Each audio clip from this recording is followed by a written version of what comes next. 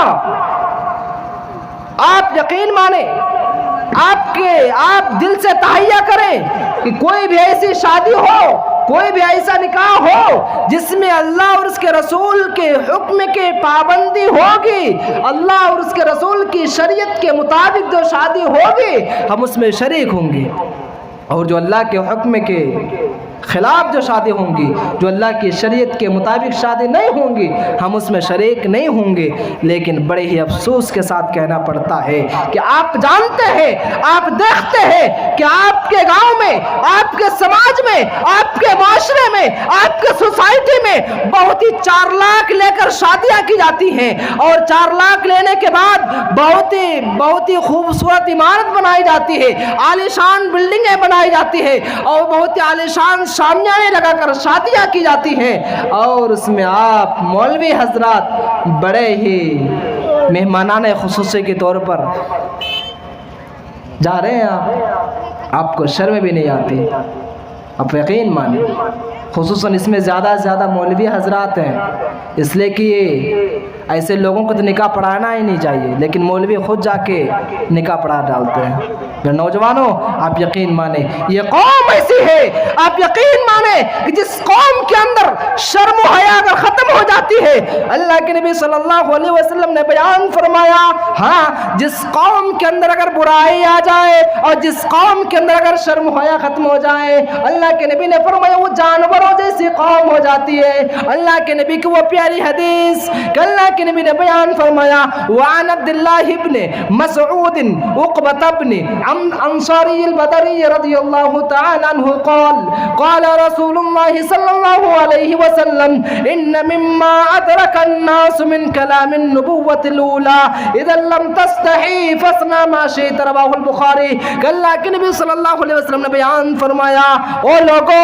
اذا لم تستحی فاصنع ما شئت، ہاں جب تمہارا دل جو چاہے کرو، یعنی اذا لم تستحی فاصنع ما شئت، اگر آپ کے اندر شرم و حیا ختم ہو گئی، اگر آپ کا چال ڈھال رہن سہن جانوروں جیسی ہو جاتی ہے، کیوں؟ اس لیے کہ آپ کے اندر جو وہ حیا ہونی تھی، وہ جو شرم ہونی تھی، وہ آپ کے اندر سے ختم ہو جاتی ہے۔ اللہ کے نبی صلی اللہ علیہ وسلم نے بیان فرمایا، اذا لم تستحی فاصنع ما شئت، کہ جب تمہارے اندر سے حیا شرم جب ختم ہو جائے تو جو چاہے کرو، یعنی تم جانوروں جیسی ہو جاتی ہو، تمہارے اندر وہ حیا شرم نہیں ہے تو تمہاری قسم جانوروں میں شمار ہوتی ہے۔ آپ یقین مانیں، اللہ کے نبی صلی اللہ علیہ وسلم نے بیان فرمایا کہ حضرت جلیبیب کو دیکھا، یہ وہ صحابے جو جلیبیب، اللہ کے نبی نے ایک مرتبہ جلیبیب کو آتے ہوئے دیکھا، اللہ کے نبی نے پوچھ دیا، جلیبیب تمہاری عمر بڑھتی جا رہی ہے اور تم شادی کیوں نہیں کر رہے ہو؟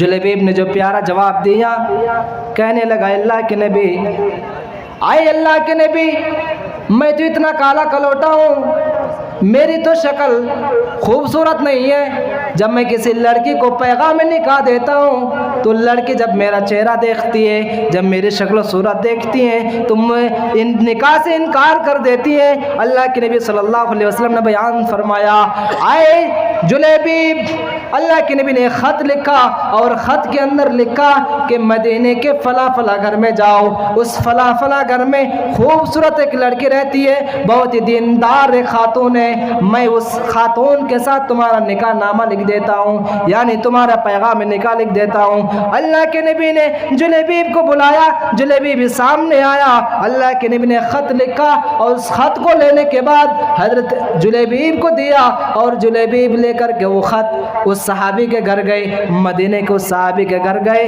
جس صحابی کا نام اللہ کے نبی صلی اللہ علیہ وسلم نے خط میں لکھا تھا۔ ہاں، وہ گھر جانے کے بعد اللہ کے نبی صلی اللہ علیہ وسلم کو خط لے کر گئے۔ جلیبیب جیسے ہی گھر کے اندر پہنچا،